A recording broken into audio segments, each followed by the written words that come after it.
I start talking before I actually do the intro, I'm going to blow all of my material, and we just can't have that. So let's just officially get underway. How does that sound? Okay. Let's see who's here, first of all. Let's take our little Facebook, YouTube roll call. Any new faces? See, we got the usual suspects there. Okay. Actually, let me wait before I get started. No. I'll save it in the... I don't know what I'm doing here. Sorry. I'm an idiot. I got my audio. Okay. Yeah. Okay, we're good. Knock on wood if you're with me. And now, here's a guy that proves there is no vaccine against stupidity. It's the Eric Zane Show Podcast with your host, Eric Zane. Thank you very much, Johnny. What's going on? The Eric Zane Show Podcast, yeah, live. So, well, I guess it's live if you're enjoying it on Facebook, YouTube, Twitter.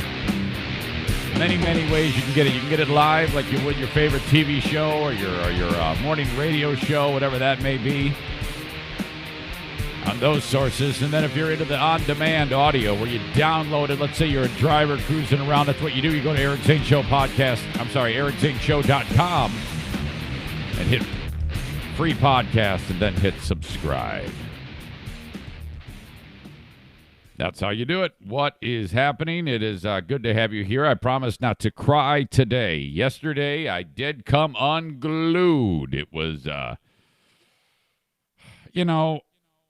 this is strange. I don't know if every person does this. It just happens to be something that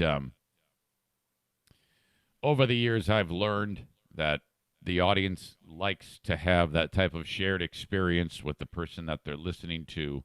And I don't do it to try to get people to listen. I do it because it's what's burning on my brain and what's in my heart. If I'm going to talk about it, anything, it has to be something that I think you will be interested in. That is the golden rule. Or can I make it so that the audience is interested? Can I convince them through, and it doesn't matter what the story is. It could be something serious. It could be something funny. It is my job to make it interesting for you. And I know you all care very, very deeply about me and about my family. And if I am upset or hurting, you're going to want to know about it. And so I'm going to tell you about it, and it's going to help me when I can tell you about it. So in a lot of ways, it's therapy. I take great pride in when people come to me who I don't know and share with me via email or maybe on the street, hey, you got me through a tough time, or maybe they're just like, hey, I'm having a tough time. Can you listen to me?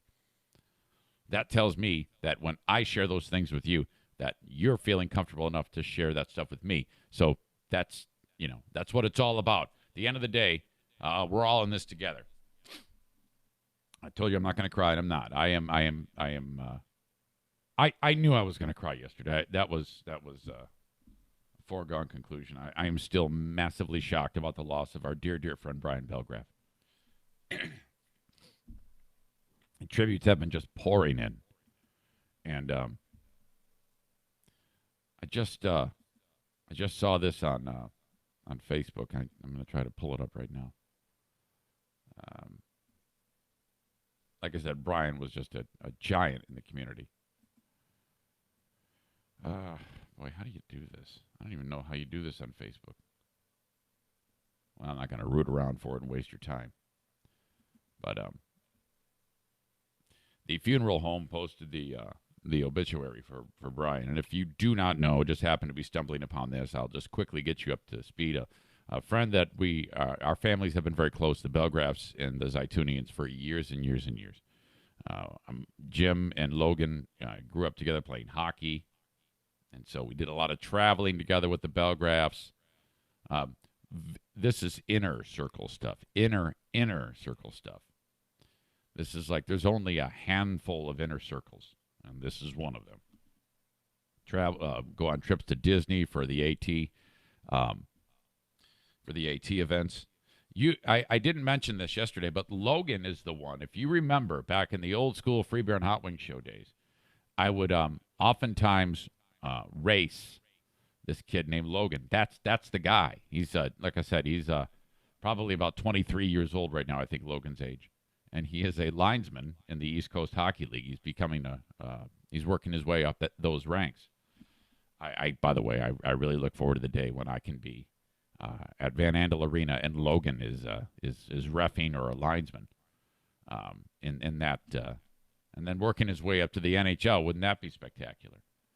So Logan is the one who was a hell of a strong runner, and probably still is. Great athlete who I would always get in these challenges with him on the radio about the Disney Marathon, and we would, who could run the half marathon the fastest.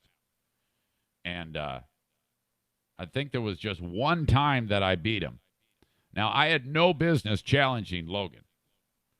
If Logan was concentrating fully on long-distance running, he would have been one of the best. There's no question.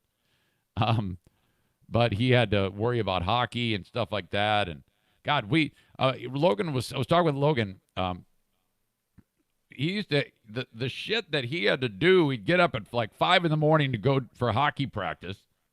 And then in the middle of the day, he'd run like 12, 13 miles for like cross-country training. And then he'd have hockey practice in the evening. The shit we put our kids through, my God, why did we do that? So Logan is the one that I would race against. And there was one time in particular, only one time, when during that race, he was starting to fade. This is probably about 6, 7 miles in. And I saw him up in front of me. And I go, what the hell? I did not expect him to be there because he took off like a bat out of hell. And I thought, well, he's gone. I lost this. This is 100 yards into the race in Orlando, Florida. There's 20,000 people. And we lined up at the starting line together. And he's gone. And then about 6, 7 miles in, there's Logan. I'm like, what the hell what's going on here? Something's going on. And he doesn't know I'm next to him. And then he stops. I mean, he stopped in his tracks. So I'm like, see you later. Bye. And Brian seems like, you idiot. How could you possibly let him beat you? So but Logan kicked my ass every other time. I don't know. I just wanted to focus on the time when I beat him. But in that moment, at the start of that race, it happened to be 28 degrees at the starting line. And dumbass Logan did not get any clothes to shed. If you're supposed to prepare, and everybody knew it was going to be cold, but Logan didn't prepare. At the starting line, you're supposed to have be wearing a bunch of clothes to stay warm, because especially at Disney, you can't really bring anything with you to the starting line. You can't have like loved ones there. It's a security issue. Hang on. Excuse me. And so he has his shorts and like a running tank top, and he's shivering to death. It's 28 degrees. I'm in hat and gloves, stuff that you get at like Goodwill, and as soon as the race starts or just as it's getting ready to start, you shed and start throwing stuff off. So the race, it's getting close to race time, and people start shedding, and he's just freezing. There's probably 3 minutes before we get started. Logan makes a dive for all these shed articles of clothing, and he's wrapping up, putting on strangers' clothes for like 2 minutes before the race gets started. Oh, my God. And so we had a good laugh at that. Brian's passing is a huge shock to the community and the people in the hockey world. So people are rallying around the family, one of those deals, and there is a funeral on Monday in Granville, and it's going to be something. At about 6 o'clock, people can say a few words.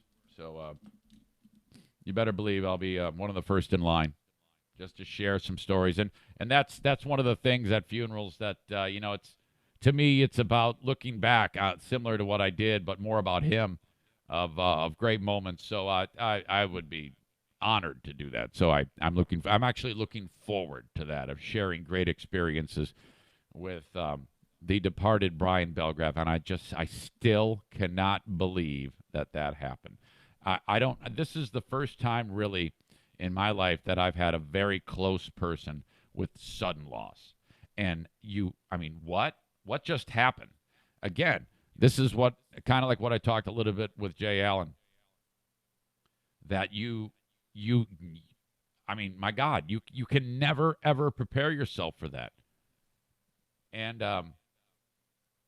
right now I'm at a point where I'm very I feel very vulnerable, and I'm like calling my wife every half hour while I'm driving limo. I'm like, I just need to talk to you. I just need to hear your voice, and my kids. We're all in this together. So it's just like I don't know what the hell is up or down right now, and I can only imagine it's about 1,000,000 times worse for Jen and the kids. And I just we're all in this together. We're here. So yeah, I just that's what's burning on my brain on this open for this show. Brian was a big time supporter and a listener, and my God, am I gonna miss that son of a gun? Brian was really, really shy.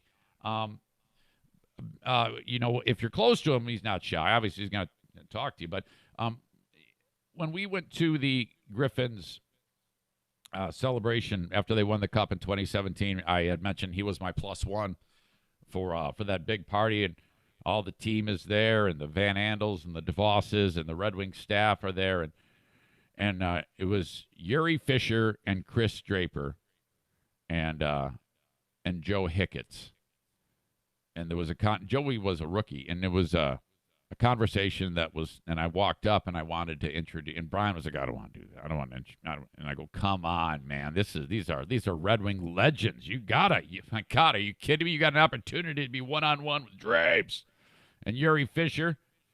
I mean, his story in itself is just fantastic. He's a great defensive coaching mind, great scout.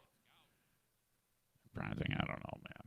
As soon as I introduced him, man, Brian's just talking their ears off. I'm like, you guys are in trouble now. I ended up bailing. I had to go rescue Fisher and Draper because Brian's like telling them how to coach. He probably could too. The guy's seen so much hockey. Draper and Fisher are like, yeah. And there's Brian chatting him away, singing like a songbird. Fantastic. Gone too soon. Thank you for the thoughts. There was a big outpouring. A lot of you saw me blubbering and weeping. That was, oh my God, was that crazy. Whew. Man, thank you for the thoughts. Limo work yesterday. Man, you should have seen me. I was a house of fire. It dawned on me that this week I have worked a normal person's work week. Well, even more so. After today's job, 12 hours of driving, I will have put in American ass kicking 54 hours from Sunday to Friday. 54 hours. Yes.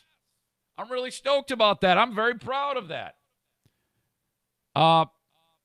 Also, this contract, which is shuttle work from hotel to hospital. I know every single road in Muskegon and Muskegon Heights. I know all the routes. Slippery, snowy roads yesterday. I got everybody there safe. Man, I was just killing it. And so this is all unfolding, and I'm looking forward to next week because it's a little lighter next week, not as much work. So this week of burning it at both ends and grinding and working both on the podcast and here is kind of like, all right, now I can maybe let my foot off the gas just a little bit on the back half of the day and sit down for a minute. Okay, great. I'm looking forward to that. I get a call yesterday. And Justin, Limo Kingpin in West Michigan says, I just noticed you did put availability on Sunday. And I'm like, oh no, he saw that.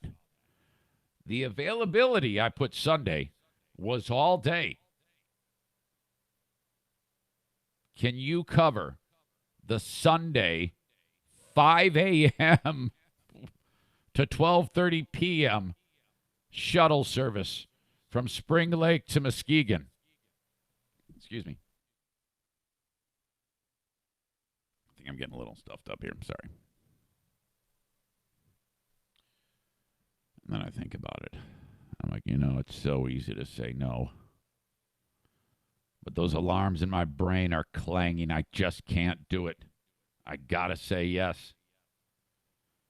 I'm free. I mean, I gotta be at the rink the night before. I'll do it. I'm your guy. Put me down. Must be leaving the home here at 3:50 a.m. This is like old school get up for morning radio days. Temporary, it's okay. Suck it up. Beat's not working. Get your ass out in the field, sucker. So that means I got to get up around 3:30 on Sunday. I'll be at the rink till about 10 o'clock. Oh, boy. So, all right. That's how my weekend's. This is what I'm doing Saturday. Okay, first of all, I got, what do I got tonight? Today's Friday, right? Do I have basketball tonight? Let me check. What's the date? Today is the 7th? Sorry. Oh, I'm working limo. What the fuck is wrong with me? I just said that. What an asshole. All right, yeah, I'm working till 11:30 tonight. Tomorrow, I've got Kenowa Hills cheer competition, filling in for the immortal Jay Allen. Come home, rest a little bit. Hockey game Saturday night. Hopefully I'll see Dean and his crew of miscreants with their stupid signs that they well, they're not stupid, they're great. Can you imagine if they flipped a sign that said crybaby or something like that? I'd be like, what the? Are you serious? They wouldn't do that to me. They love me. All right, so then that, and then, crack of dawn, well, hours before the crack of dawn Sunday. Monday, Brian is laid to rest. So no work then. Tuesday, Buddy Bobcat face gets his stitches removed. Wednesday, limo and drive. I'd like limo driving and the drive game. Wednesday, more vet stuff. Benny gets this giant pimple on his belly removed. It's like a crazy growth. I don't know. I'm done telling you about my schedule. I don't know what my problem is. What the hell was I going to say? Sorry, my brain is all cooked already. All right. The open of the Eric Zane Show podcast is brought to you by TC Paintball. All right. I hate to go down this road, but I'm on the verge. Rick and I from TC Paintball are on the verge of canceling the Wednesday, February 12th paintball event because it's just not working out. I have emailed countless people about doing that event with us, and everybody's got something going on. I have 6, counting me. Now, we need it like at least 12 to 15 to have an event. You can't do it with 6. So, I'm asking you, if you've been on the fence, this is the one I need you to do because we need the bodies. So I'm going to give it till Monday. And if I don't have it going on by Monday, I'm going to reach out to the other folks and say we're gonna punt. The day is not working out. I hope it does work out, but reach out to me, Eric at ericzaneshow.com. And because I'd love to. I would tell you what, I need that. I need to be, it's been kind of a nutty last few weeks, a lot of emotion. I need to be running around on the paintball field, sharing with you all and having a good time. So I really need this, and I would love you to join me. Eric at ericzaneshow.com, TC Paintball, online at tcpaintball.com. Keep them in mind for your corporate events, your fun times with the family. Maybe the kids want to do something awesome. They have a Little League on Thursday that starts at 5 p.m. with the low-velocity guns. Doesn't hurt and fun. That's for 8 to 11-year-olds. tcpaintball.com in Grand Rapids. All right, I've got a boy. This is more proof that Kobe Bryant. You've had his passing, and I obviously didn't go down the road of saying, Kobe Bryant, you're a rapist and you got what you deserve. I didn't feel the need to do that. Well, first of all, I don't know that he's a rapist. I don't know anything. I know that there was a woman who accused him of rape. He said it was consensual and he had sex with a woman. Well, he was married, but that's between him and Mrs. Bryant. Hell, that's probably a worse punishment than what you get from the courts. So that was terribly embarrassing for him, no doubt. And there are pockets of people who are saying terrible things about him. I mean, I can't go down that road, can I? I don't know. I don't have any information. I do think, though, that it is fair for it to come up. I do. And I'm not being insulting. And I think that if he were alive, he might agree with that. I'm not going out of my way to indict the guy or anything like that, but I think that there are questions. But you have to be careful in this, because once you ask that question, then you're going to start to examine the case and break it down bit by bit. And at the end of the day, after so many years, and he's dead and other people that died too, is it worth it? Does it? What does it mean? What does it do? Story goes that there's a teacher who just got in trouble. I forget where this was. I was reading it. She, oh boy, she did the old Ari Shaffir, but she wrote it, and she's not a comedian. She's a teacher. She wrote, "Karma got one today for a rapist," or something like that, the day the guy died. And she posted it on her personal Facebook page, and the shit hit the fan. I'm telling you, it's not safe to go after Kobe Bryant. I mean, a lot of bad things have happened to people when they go after Bryant, which is, again, one of those things I talked about, the amount of time that has passed. People just love this guy. Nobody is talking really about the incident in Denver. She was suspended, and she might get fired over that. The students are pissed. They're having a walkout for this, and she immediately deleted it. So this is all part of that. What's fair and what's not. It is not okay to attack Kobe Bryant, and I don't know if it's okay or not okay. I have no idea. I know I would not do it, which is all I worry about.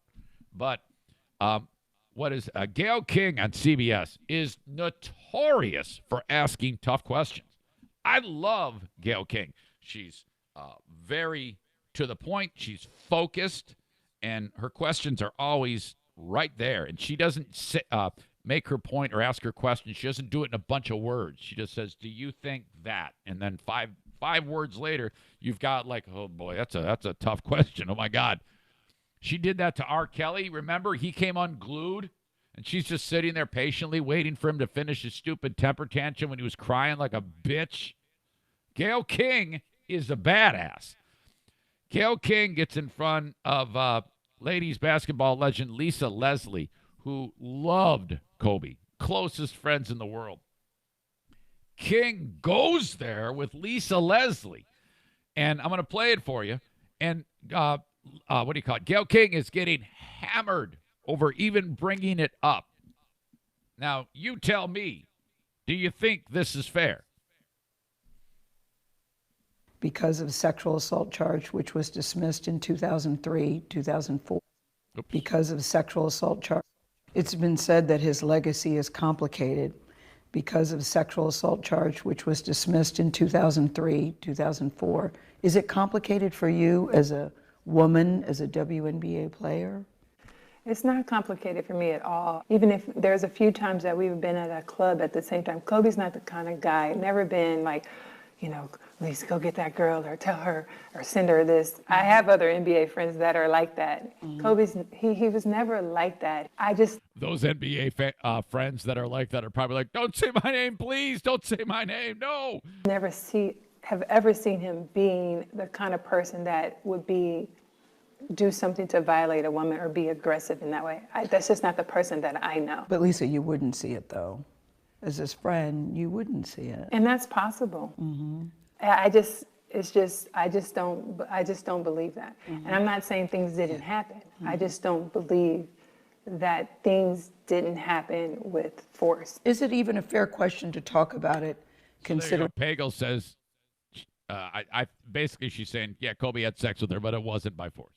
he's no longer with us and that it was resolved? Hang on, Or is it really Happen with force. Is it even a fair question to talk about it, considering he's no longer with us and that it was resolved? Or is it really part of his history? I think that the media should be more respectful. So she's saying, don't talk about it. Lisa Leslie just said to her, don't even talk about it. What? Why? At this time, it's like if you had questions about it, you've had many years to ask him that. I don't think it's something that we should keep hanging over his legacy. That's fair too, though. I mean, it went to trial. Yeah, it was dismissed because the victim in the case refused to testify, so it was dismissed. And I think that's how we should leave it. Wow, I'm really fascinated by the pass he gets. Others have not gotten such a luxury, and I guess I just chalk it up to time, good behavior, and awesome athletic ability. If Bill Laimbeer had done this to a woman and he hadn't, and he died in an untimely death, it may have not been so glowing about him, you know? I really find that strange. I don't have any answer for you as to what is up on it, but it's just remarkable how Bryant is not held to any standard based on that. And frankly, I'm torn as to whether or not he should, because it's been so long. And the point about Leslie, you had all this time to ask him these questions. Why are you bringing it up now that he's dead? I think that this shit is all fair, and I don't have a focused. This is how it should be. I'm not going to plant my flag in that. I mean, who cares at the end of the day? But still, just a remarkable turn of events for that guy. Shaquille O'Neal was walking through like Best Buy in Florida. Guy walks up to him and says, "I am so sorry. You've had a rough a period of time. I saw you on the TV show, NBA, whatever it is. I'm sorry about the passing of your sister. I'm sorry about the passing of your friend Kobe Bryant. Take care. Bye-bye." And Shaq goes, "Hey, wait a minute. Hey, man, I appreciate that, man. I appreciate that a lot, man. Look, hey, what you here to shop for, man?" I'm here to get a laptop." "I tell you what, you go find the best laptop in here. I'm going to buy it for you. I'll buy it for you right now. Get yourself the best laptop." "Okay, well, are you serious?" "Yeah, man, I'm serious right now." The guy goes, gets the best laptop in the store. Shaq goes, I'll pay for it, man. I'll pay for it." So that's fantastic. He's got a picture with the guy. The thing is, though, if you're Shaq, you say, but one thing, don't tell anybody about this, man. Because otherwise, if I'm walking through a car dealership, someone's going to do the same thing, expect me to buy a car for him. Sure enough, guy put it all over social media. Now everybody's keeping an eye out for Shaq to go. It's going to be 25 years later, and somebody's going to say, "Hey, Shaq, sorry about the loss of your sister and Kobe Bryant 25 years ago. Will you buy me this jumbo jet?" The Eric Zane Show Podcast is driven by key sponsors, including Franco's Pizza. Call them for pizza this weekend. 616-361-7307. Also, a powerful force, Joe Martinez with A&E Heating and Cooling. 616-516-8579. You need a new furnace. You need a humidifier. You're going to save $100 if you get a new humidifier. If you get a new furnace, it's going to give you the humidifier free. That's regularly between $500 and $600.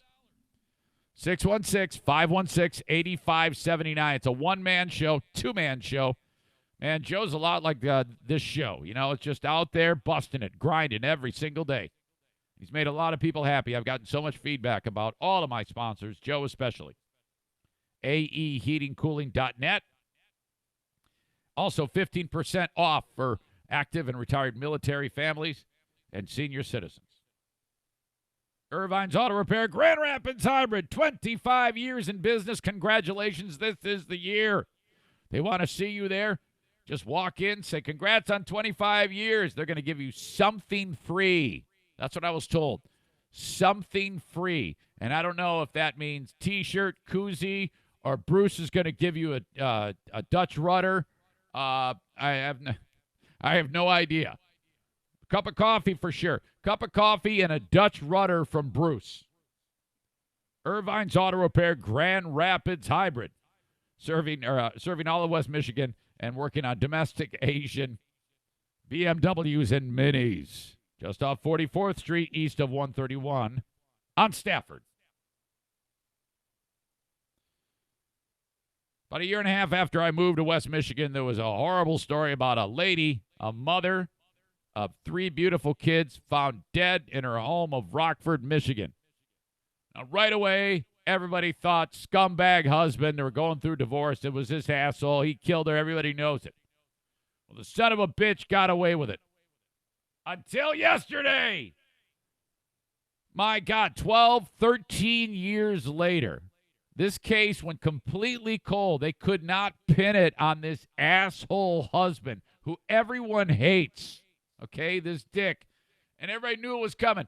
Mrs. Pagel, not long before she died, you'll hear it in the story. She's telling friends, I think he's going to hurt me. I think he's going to hurt me. It's coming. Sure enough, this asshole, cops say, killed her. Case goes dry. They opened up the case a couple of years ago. I think some task force with the Stadies got involved. And, sometimes you just need a fresh set of eyes on it. That's your old mind hunter thing going on there. And that led to some more looks. And then somehow, from what I'm understanding, this asshole husband, he ratted himself out somehow. And I still don't know the details of this, which led the cops to a knife, a murder weapon. Maybe not a knife, but it was something that stabbed her. And so now they got a piece of hard evidence, and they drove up to where I used to live in Freeland, Michigan. Well, actually, I lived in Midland. Freeland, which is where the Z93 was back in the day, and they pulled his fucking ass over and arrested this dick. Listen to this shit, man. This is huge. Where I live. First tonight at 6 o'clock, a day that police, family, and friends have been waiting for 13 years. Michael Pagel, the husband accused of murdering his wife Renee in 2006, arrested. This has been a long, hard road. It's not over by any stretch of the imagination, but at least we're on that road at this point in time. It's a press conference with the major break in this case. Cops. Police say that they have finally found the murder weapon. Our team coverage begins with News 8's Heather Walker, who spoke with Renee Pagel's close friend tonight. Oh, boy. Yes, there's joy that loved ones are finally getting justice, but in this case, there are no winners. The kids could now lose a second parent, and nothing will bring back their mother. Renee. That brings a question. These were young kids at the time. Now they're all young adults, late teens, early 20s. And I wonder if they've been living with dad now. That's screwed up. Was very vibrant. She was loud. She was. Oh, yeah. She was so much fun. Always my kind of girl right there. Laughing. A beautiful soul who was kind and constantly caring for others up until the very end. That's how friends describe Renee Pagel. At the time of her death, she was recovering from a kidney donation. I mean, she gave her kidney to the father of one of her students. What? That's huge. Think about that. Who does that? As she was going through this horrific divorce and scared for her life, she truly was an amazing woman, one of a kind. Longtime friend Chris. There you go. You know what type of woman this is. So this is clearly a psychopath that she was married to. This saint woman with this great review of her life from that friend. And the fact that she had donated a kidney to a stranger, my God, this is a true loss. And some asshole does this to her, some psychopath. What happened to that guy? Randall says before she died, Renee expressed concerns that her husband may harm her or the kids. I knew then that he had murdered her. Search warrants that News 8 obtained revealed that responding officers found Renee covered in blood, defense wounds on her body, and splatter on the headboard, walls, and window. Investigators say she was stabbed to death in her Rockford area home in August of 2006. She was 41 years old. There were no signs of forced entry into the home, and there were valuables left in plain sight throughout the home, so it kind of ruled out the fact that it was a theft. That is the Kent County Sheriff there. Pagel was a person of interest from the beginning, but authorities struggled to get any evidence linking him to the crime. The case grew cold until 2 years ago when it was re-examined. Today feels great. After more than 13 years, Michael Pagel was arrested during a traffic stop in the Bay City area this morning, not far from his Freeland home. According to court documents Target 8 investigators reviewed, Pagel recently made incriminating statements that led investigators to the suspected murder weapon. Wow. We have issued a first-degree murder charge on Michael James Pagel for the killing of his wife, Renee. Pagel is being held on a $2 million bond. The oldest children are now 21 years old, attending GVSU. The youngest is 17. Reporting live in studio, Heather Walker, News 8. This case has been something our Target 8 team has been staying on top of for the last 13 years. News 8's Emily Leonard in studio now to walk us through it from the beginning. Well, hell, Emily was probably like 15 when this whole thing started. Brian and Sue, since August 2006, suspicions of the murder surrounded Mike Pagel. But until today, police struggled to get any evidence actually linking him to the crime. Michael filed for divorce in March. He looks like a real creep, by the way. You should see this guy. Even when he was younger, in whatever year it was, 06, this all went down when he killed his wife. He looked like a son of a bitch then. Of 2005. Court documents called it contentious. Then a year later, in April of 2006, someone broke into Renee's home and stole pictures and divorce papers. Renee passed a polygraph in that investigation, and Michael refused to take one. And then months later, that July, a judge ordered Michael to pay $1,000 a month in child support. This was less than a month before the killing. Detectives said the ruling made Michael Pagel livid and irate. Oh, the divorce was set to be finalized the month of Renee Pagel's death, August 2006. Warrants say that within 10 days of her death, Renee told friends that Mike Pagel was becoming more mean and scary and that he hated her. On August 5th, Renee's father found her dead in her home. Oh my Police God. said her killing was carefully planned. There was very little evidence left at the scene. Right now at woodtv.com, you can read more about this case and you can watch our reports from 2006. Wow. Holy shit. Now, if you're a cop, I mean, that is just insane to, I'm really intrigued as to how this information got to them. First of all, Pagel, if he's smart enough to be able to make it so there's no evidence against him, he's a horrible person who has somehow managed, that's not an easy thing to do, I'm guessing, to actually get away with a murder.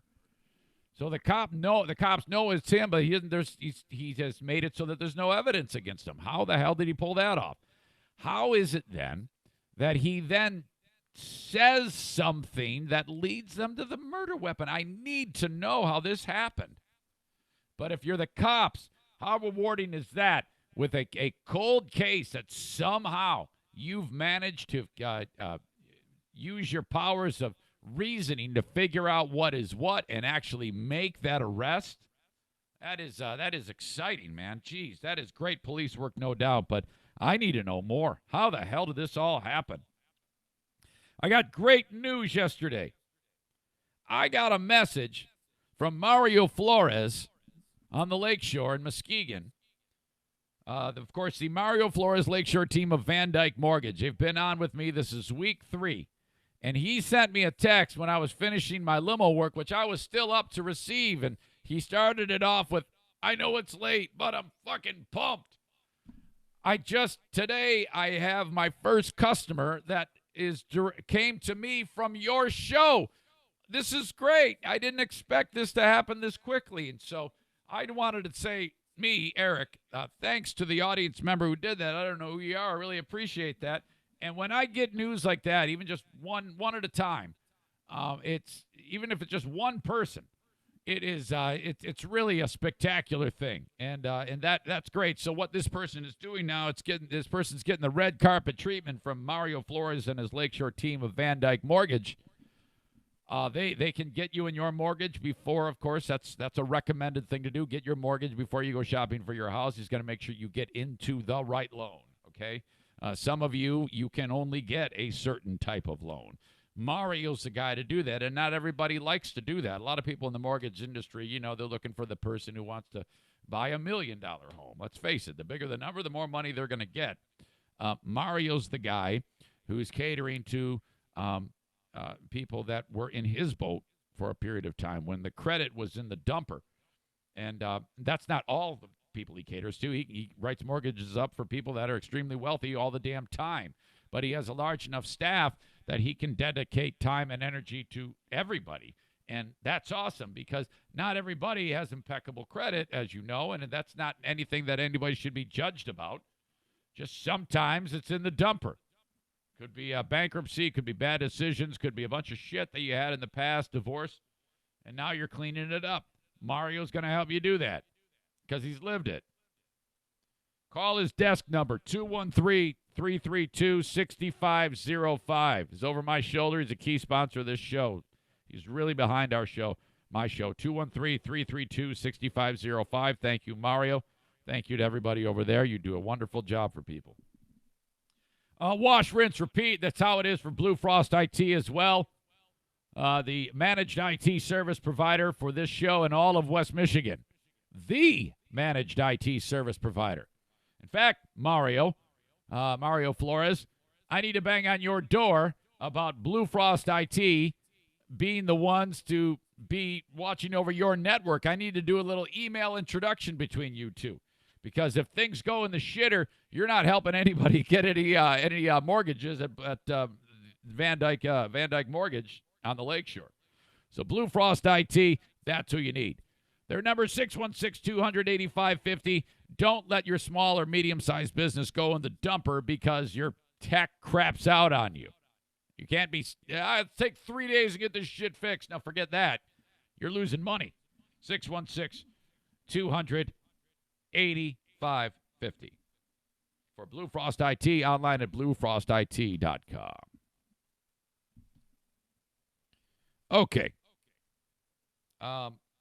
When I was riding around yesterday in a limo, this very, very sweet lady from Panama, first of all, before I get to that, on shuttle work, you don't really get tips. You know who gets tips, though, in shuttle work? This guy. Man, people were throwing money at me yesterday. I was so stoked because typically, limo work is different than shuttle work. That's where you get big tips. So I'm expecting nothing. And I told you that at the auto show when I was doing that old timer gave me two $2 bills. Yeah, that's right, $2 bills, which is awesome. I was happy with that. Yesterday, these two ladies who I think were sweet on me, Miss Ada from Philadelphia, maybe her name. I shouldn't have said her name. Justin gets mad at me when I do that. Some lady from Philadelphia and another passenger gave me $25 between them. Yes, I know. I wanted to spend it right away, man. I had this urge to go to the home of the Whopper and get two regular Whoppers and two of those meatless ones and just pound them. I didn't, though. I resisted the temptation. I packed my lunch. All right, this is the way I look at things now. I always look at how is it eating into my overhead. Like when I do 12-hour limo job, I'm like, I can't spend 1 penny. Pack my lunch. If I spend 1 penny, let's say I go out to eat.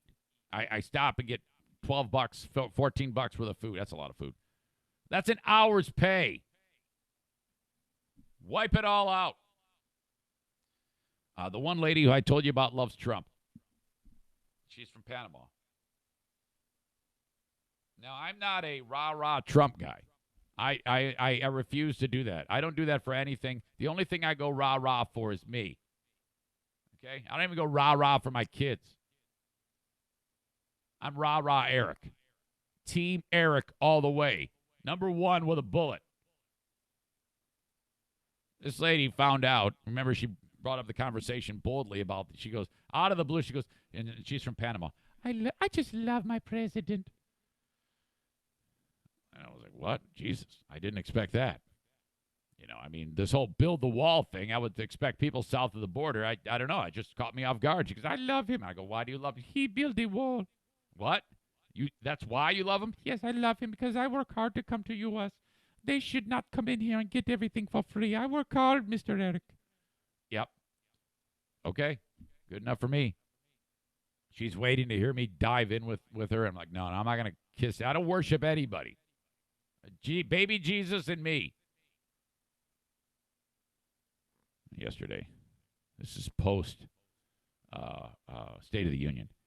Mr. Eric, did you see the way that shrew rip up my president's speech? Did you see? I saw it. That wretch, that crazy bitch. Can you believe what she did to our president? I go, ma'am, yeah, I thought it was great. What? What you mean is great? I mean, she was emotional. She's pissed. You want somebody to do that. Somebody pissed me off. I'd do that too. Okay, I see. I see what you say. But you don't like her, no? Do you like her? No, I don't like her. Well, I mean, I don't hate her. I don't know her. Just because I don't agree with her doesn't mean I dislike her. She's probably a great grandma. I mean, come on. I don't get that wound up in politics, ma'am. I just cast my vote and go home. So she thinks that I'm like a MAGA hat wearer. And because she is. She's the one you see, like, whenever Trump wants to show how diverse he is, he's got like a couple of black guys behind him and some guy with a red Make America Great sombrero on. I mean, that's her. Like, oh, fuck. So she thinks that I'm like lockstep, and I got to like talk her down from the ledge. I'm like, no, that's not really what I'm about, but okay. Anyway, she gave me a handful of dollars. That was so sweet of her. I love her. The Iowa freaking caucus. You have got to be kidding me. The damn thing is I think now that they have all the precincts in, and from what I understand, more individuals wanted Bernie Sanders in, but when you look at how the caucus precincts report, it had Pete Buttigieg the winner by like 0.2 of a percentage point. So they have till today. Sanders, if he loses, if he does accept that, and I don't think he is, but he has till today, and that doesn't mean he's going to say they have to recanvass, but he has till today to say, this is bullshit, and you will recanvass, and you'll do it again, which would even be that much more of a delay, which at the end of the day, who gives a shit? It's 0.2 of a percentage point, and New Hampshire is days away. Just shut up. Don't waste anybody's time. But this is how it unfolded yesterday.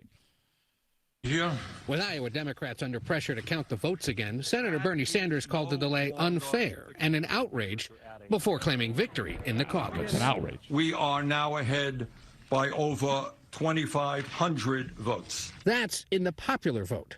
Pete Buttigieg has claimed victory based on his lead in state delegates, but there's still 3% of the vote yet to be counted.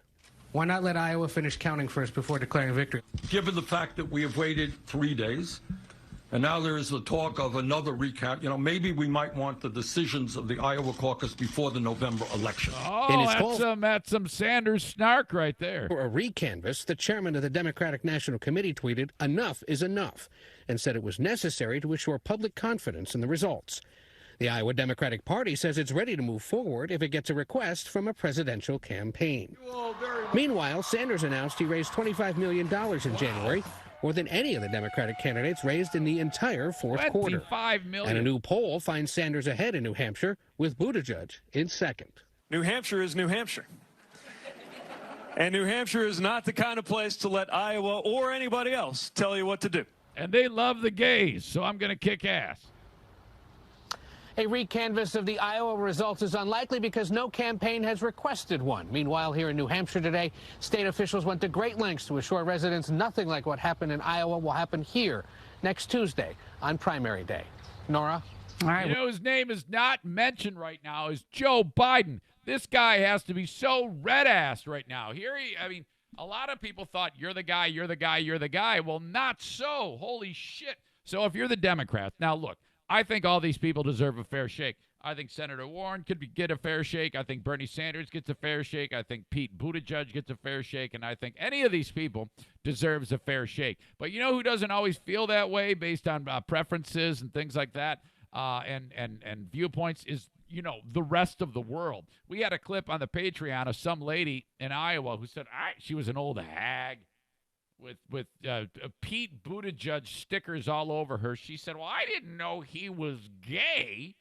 I want my vote back, which is kind of like what I referenced earlier on the free podcast. I wonder what would happen if a bigot Democrat finds out that Buttigieg is gay. It happened. And this bitch is like, oh, I don't want, she's some bigot hag. Like, okay, so you're the Democrats. I'm guessing the party wants Biden.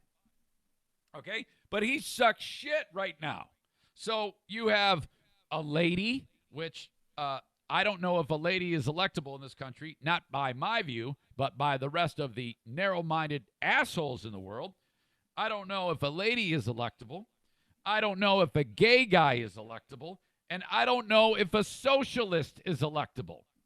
Holy crap. And if you really want to look at, Warren is a socialist lady. So you got gay mayor, socialist lady, and socialist man.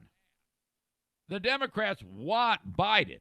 So they're going to have to start cheating better on these primaries and caucuses to make their guy leapfrog all of them.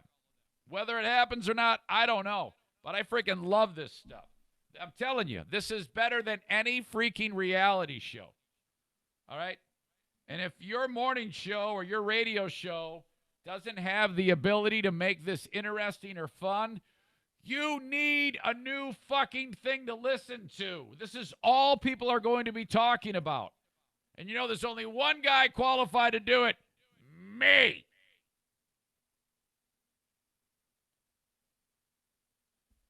Tag Accounting is the accountant of choice. Call Troy at 616-301-9516. You must make an appointment. You must call him now. If you put it off today, you're one day closer to him putting the, sorry, full sign out. You don't want that. Then you're left pounding your pud on your stupid TurboTax, and you're going to do it wrong and get audited. Don't be an asshole. Call Troy at 616-301-9516. 616-301-9516. Tag Accounting. And that's anywhere in the U.S., anywhere you get this show. You need to call Troy. It's not snail mail either. You upload it to his web portal. Really awesome. Finally, Terrytown RV. Are you kidding me? The number one, forget state, the Midwest dealership in terms of volume. The fact that they have an indoor showroom with 200 units ready for you to walk through at your leisure. It's a camping and RV show without the crowd. You're like getting a tour of everything in there. That's what they do. TerrytownRV.com if you want to go look at the inventory. You know why that's great? Because right now, as I sit here doing this, there's a staff of like 7 ladies and men watching the computer for somebody to click, yes, I'm interested. Call me. Within 1 minute, you're going to get a phone call from some really nice person saying, what questions do you have about what you're looking at? That's the terrific online shopping experience of Terrytown RV. Or you can just go there and check them out, too. I love walking around the looking at the inventory. So if you want to do that with me, I'll do that with you as soon as I get a free minute. I'll schedule that with you. An individual, yes. Reach out to me, Eric at ericzaneshow.com. I had somebody say, how many people have taken you up on that? None. Not a one. But I'm always offering it because that means I get to go look at campers and RVs. I know it sounds weird, but it's better than some of you people. Some of you people collect those frickin' toys and shit like that, and you go to they got Star Wars figurines on their desk. Okay, so you're into that. I'm into looking at RVs. Shut up. Eric at ericzaneshow.com, terrytownrv.com, and then you're enjoying Michigan during the warm months. Oh, my God. Yesterday, one of the terrific meteorologists of Wood TV8 posted, I think it might be Emily. Is it Emily Skidema? No. Is it Emily Ellen Baca? I don't know. She posted that the sun set at 6:01 yesterday. It will do that yay! It'll do that for the next 8 months, 5 days. Days are getting longer. That's like from The Boys Are Back in Town by Thin Lizzy. The days are getting longer, it won't be long. Won't be long till summer comes. Now that the boys are here again. The boys are back in town. The boys are back in town. What the hell is that song about? I mean, I know it's about boys being back in town, but why is that the storyline of a rock song? A rock song called The Boys Are Back in Town? I think the guy's name was Phil Lynott, the lead singer of that band. What are you thinking of there? He's dead now. All right, you can tell I'm punchy as hell. Jesus, what a mess. This show is done. We're going to do Patreon. By the way, I told you yesterday I wasn't going to do Patreon because I was crying my eyes out. I ended up doing 10 more minutes. I'll do a little more than that today. This show rocks, and you make it so that it is. That sounded weird. Okay, thank you, folks. Buy a t-shirt at ericzaneshow.com. Sign up on Patreon, all that jazz. Follow me on Facebook, Twitter, Instagram, YouTube. It's all there. Thank you to the sponsors. Thank you to you for your time. We'll do this again real soon. Bye-bye.